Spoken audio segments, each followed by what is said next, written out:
Hello friends, welcome to pharma and leadership academy. और अब हम बढ़ते हैं मॉड्यूल 4 की तरफ, प्रैक्टिस मॉड्यूल 4। इसमें देखिए पहला क्वेश्चन है relative sweetness of sucrose to saccharin 1:200, option B 1:500, option C 1:100 and 1:400। तो सही जवाब है इसका option B 1:500।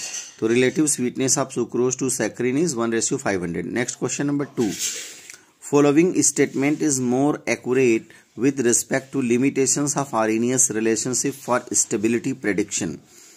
Following statement is more accurate with respect to limitations of Arrhenius relationship for stability prediction. इसमें आप ऑप्शंस देखेंगे। पहला है order of degradation will alter at higher temperature.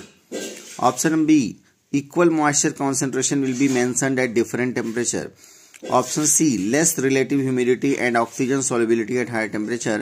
And option D, same degradation mechanism may predominate at different temperature. तो इसका सही जवाब है less relative humidity and oxygen solubility at higher temperature.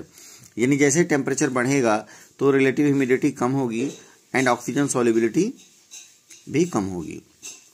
Next, lakes of dyes available commercially contain maximum up to of pure dye 15%, 10%, 25%, 50%. तो lakes of dyes available commercially contain maximum up to 50% of pure dyes. तो correct option will be D option. Next आप देखिए 4 question number 4, type second glass containers are. Type second glass containers are number 1, suitable for alkaline solution. Number B, most inert glasses and shows high hydrolytic resistance. Suitable for most acidic and neutral aqueous preparations. Suitable for non-aqueous preparations. यहाँ पे बात कर रहे हैं type second glass की। Type second glass की हम बात करें तो टाइप सेकेंड ग्लास में क्या होगा, suitable for most acidic and neutral aqueous preparation. Type second glass containers are suitable for most acidic and neutral aqueous preparations. Next question number 5, आप देखिए क्वेश्चन नंबर 5 है dimethyl sulfoxide acts as a penetration enhancer for topical formulations by. इसमें देखिए increasing solubility, denaturing proteins, increasing transepidermal loss, altering solvent nature of membrane. तो ये इसका सही जवाब है। ये डाइमिथिल सल्फोक्साइड होता है वो पेनिट्रेशन इनहेंसर की तरह काम करता है और ये आपका डीनेचरिंग प्रोटीन को डीनेचर कर देता है। टॉपिकल फॉर्मुलेशन में पेनिट्रेशन इनहेंसर के रूप में डाइमिथिल सल्फोक्साइड यूज होता है और ये डीनेचरिंग प्रोटीन्स करता है।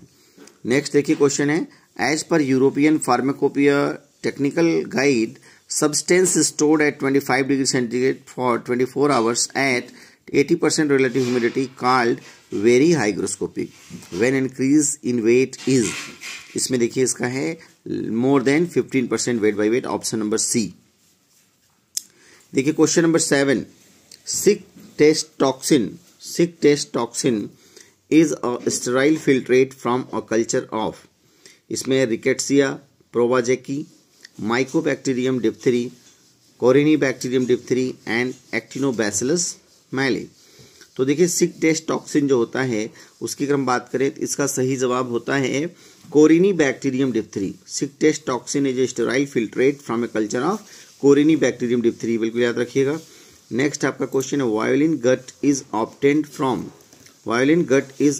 From intestine of. इसमें देखिए हॉर्स, कैट, सिप, कैमल दिया हुआ है।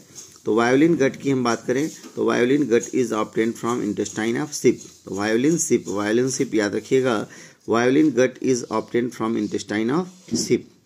नेक्स्ट क्वेश्चन देखिए आपका है क्वेश्चन नंबर 9। ये आपका हो गया, an excipient Ludipress used for liquid dosage form is a co-processed. तो ये देखिए आपका यहाँ पे लूडिप्रेस लैक्टोज याद रखिएगा। तो इसमें आपका जैसे दिखा है डेक्सट्रोज, तो डेक्सट्रोज वाले ऑप्शन तो वैसे बाहर हो गए। लूडिप्रेस में लैक्टोज, अब लैक्टोज में देखो दिया है ना लैक्टोज मोनोहाइड्रेट प्लस कोलिडॉन 30। लेकिन इसमें 3 कॉम्बिनेशंस होते हैं, 3 कंपोजिशंस हैं। तो आप देखो इसका जवाब क्या हो जाएगा, lactose monohydrate plus Kollidon 30 plus Kollidon chloride. फिर नेक्स्ट आपका है pyrogens present in containers can be destroyed by heating the containers at, इसमें लिखा है option A 121 degree Celsius for 15 minute, 121 degree centigrade for 30 minutes, 210 degree centigrade for 4 hour और 210 for 1 hour. तो pyrogens present in containers can be destroyed by heating the containers at 210 degree Celsius for 4 hour. अब हम लोग question number 11 की तरफ बढ़ते हैं। Question number 11 में देखिए कि in capsule making the bloom strength of gelatin is proportional to molecular weight of the gelatin and is a measure of the. तो इसमें देखिए आपका cohesive strength of the solvent molecule, cohesive strength of the cross linking that occurs between the gelatin molecule, adhesive strength of gelatin with dipping pins, और फिर आपका है adhesive strength of gelatin with other polymer. तो इसका सही जवाब क्या है, इसका सही जवाब option B, cohesive strength of the cross linking that occurs between gelatin molecules. चलिए हम लोग क्वेश्चन नंबर 12 की तरफ बढ़ते हैं। क्वेश्चन नंबर 12 देखिए, choose the wrong statement from the following with regard to amorphous solid. इसमें रॉन्ग स्टेटमेंट आपको सेलेक्ट करना है, इसका मतलब 3 स्टेटमेंट आपके करेक्ट हैं। पहला यूजुअली दे आर एनआइसोट्रोपिक, तो पहला ही ये रॉन्ग स्टेटमेंट है। बाकी देखो 3 करेक्ट स्टेटमेंट पढ़ लेते हैं। They tend to flow when subjected to sufficient pressure, considered as super cooled fluid, they do not have definite melting point. ये तीनों पॉइंट बी सी डी सही है। ए ऑप्शन आपका यूजुअली दे आर एनआइसोट्रोपिक, ये आपका wrong statement है। Next देखिए question number 13। Question number 13 में पूछा गया है the crenulation effect on the cell wall is caused by solutions and this effect is, the crenulation effect on the cell wall is caused by, तो कौन से solution crenulation effect cell wall पर cause करते हैं। तो क्रेन्युलेशन effect की हम बात करें तो ये हाइपोटोनिक सॉल्यूशन कॉज करते हैं और ये रिवर्सिबल होता है। तो अगर crenulation effect hypotonic solution cause करते हैं, रिवर्सिबल, तो ऑप्शन देखते हैं हम लोग। The crenulation effect on the cell wall is caused by hypotonic solution and this effect is reversible. तो इस हिसाब से option number A is correct. Question number 14। Question number 14 पे अगर हम देखते हैं तो unequal attractive forces acting on the molecules at the surface of liquid gas interface when compared with molecular forces in the bulk of the liquid is due to, तो आप देखो इसमें लिखा है, जैसे क्वेश्चन पहले समझते हैं, द अनइक्वल नहीं, जो समान नहीं लगता है, the unequal attractive forces acting on the molecule eight the surface of liquid gas. Liquid gas interface है, वहां पर जो मॉलिक्यूल है, जो अट्रैक्टिव फोर्सेस लग रहे हैं वो अनइक्वल लग रहे हैं when compared with molecule forces in the bulk of the liquid, और जो कि bulk of the liquid में जो है वहां पे जो molecular forces हैं, अगर दोनों में कंपैरिजन करें तो यहाँ पे अनइक्वल लग रहा है। तो क्यों ऐसा हो रहा है, तो इसमें ऑप्शन दिया है absence of adhesive force of attraction, option B less adhesive force of attraction, option C absence of cohesive force of attraction and option D less cohesive force of attraction. तो इसमें अगर आप देखेंगे तो इसका सही जवाब है less adhesive force of attraction, less adhesive force of attraction. Question number 15 की तरफ हम लोग पढ़ते हैं। Following is the important स्टीरॉल in faeces formed from cholesterol by bacteria in lower intestine. Following is the important स्टीरॉल, कौन सा इंपॉर्टेंट स्टीरॉल है जो कि कह रहे हैं faeces formed from cholesterol by bacteria. Bacteria जो कोलेस्ट्रॉल को फीसेस में कन्वर्ट करता है लोअर इंटेस्टाइन में, तो वो उसमें कौन सा स्टीरॉल होता है।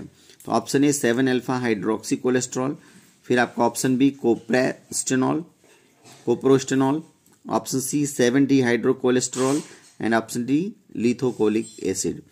तो देखिए जो बैक्टीरिया लोअर इंटेस्टाइन में कोलेस्ट्रॉल से फीसेस बनाता है, उसमें जो स्टीरॉल प्रेजेंट होता है उसका नाम है कोप्रोस्टेनॉल। क्या नाम है, कोप्रोस्टेनॉल।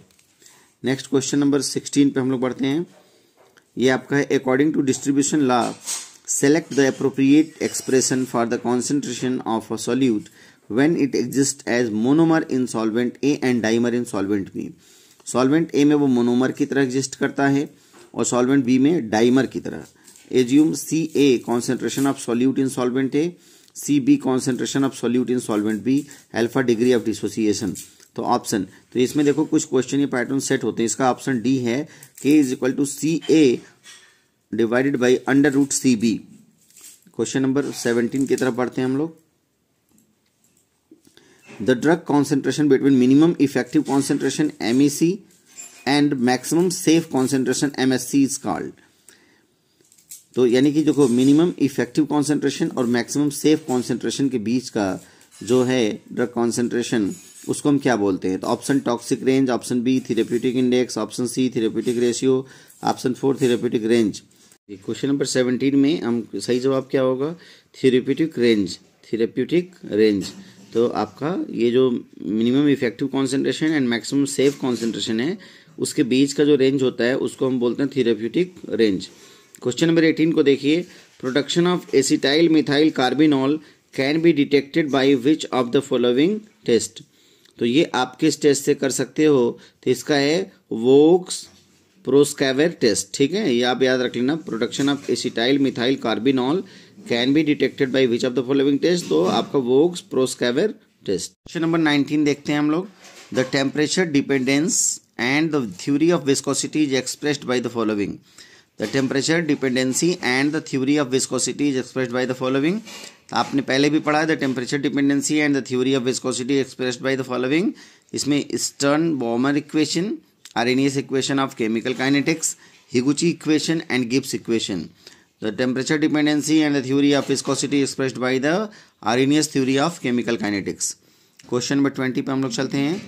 क्वेश्चन नंबर 20 आपका है, which of the following is not a fundamental primary factor considered for a selection of a location for the construction of pharmaceutical और केमिकल प्लांट।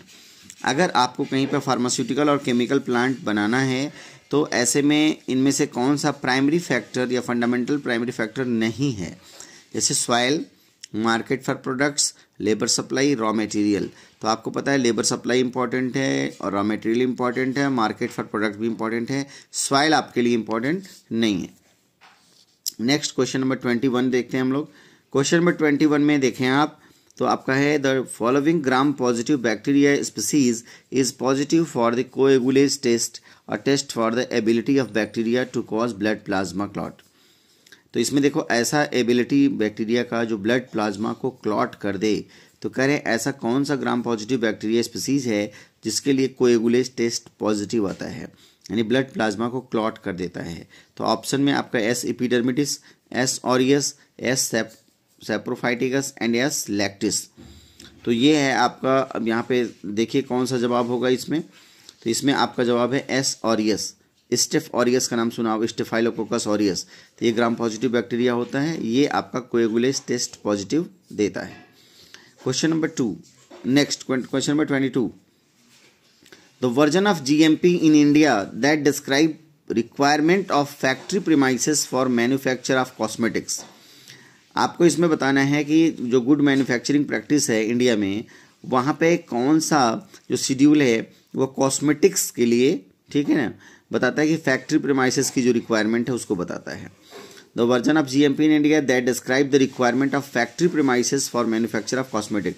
कॉस्मेटिक मैन्युफैक्चरिंग करने के लिए जो आपकी फैक्ट्री प्रीमाइसेस की रिक्वायरमेंट है वो किस में आती है, schedule M, schedule M3, schedule M2, schedule M1।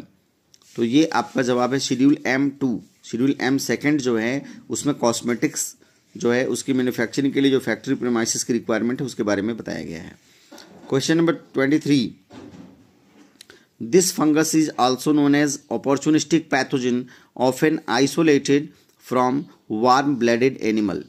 कह रहे हैं जो है वार्म ब्लडेड एनिमल से आइसोलेट किया जाता है, इसको अपॉर्चुनिस्टिक पैथोजन कहा जाता है और ये फंगस है।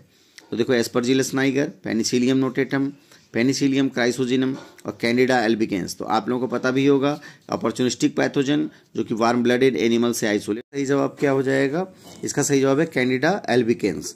नेक्स्ट है देखिए विच ऑफ द, देखिए आपका इसमें विच आपका हो गया कैंडिडा एल्बिकेंस। नेक्स्ट क्वेश्चन है which of the following will result in very closest value to the glomerular filtration rate GFR। तो इसमें insulin clearance, albumin clearance, measure of blood urea nitrogen, creatinine clearance. इसका सही जवाब है creatinine clearance. Creatinine clearance इसका value GFR के काफी closest होता है।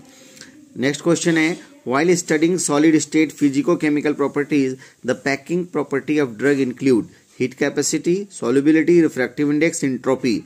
तो ये आपका है while studying solid state physico-chemical properties the packing property of drug include refractive index. ठीक है, रिफ्रैक्टिव इंडेक्स। तो आज के मॉड्यूल में बस इतना ही, फिर नेक्स्ट मॉड्यूल में हम लोग मिलते हैं। Thanks for watching. जय हिंद।